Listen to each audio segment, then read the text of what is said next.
পাতা ঝরার আগে পাতার রং বদলে যায়, আর মানুষ বদলানোর আগে কথা বলার ধরন বদলে যায়।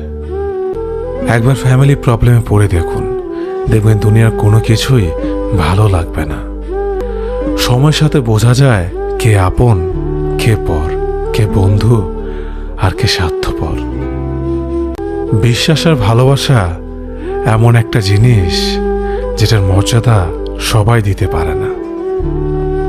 সততা একটি মূল্যবান গুণ যা আপনি সস্তা লোকের কাছ থেকে কখনোই আশা করতে পারবেন না।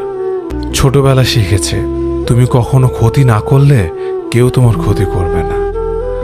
বাস্তবে যা শিখেছি, তুমি যার ভালো চাইবে সেই সবার আগে তোমার ক্ষতি করবে। আমি বিশ্বাস করি, যা কিছু তোমার প্রাপ্য তা তুমি পাবেই। এই জগতের কোনো শক্তিই তোমাকে তা থেকে বঞ্চিত করতে পারবে না।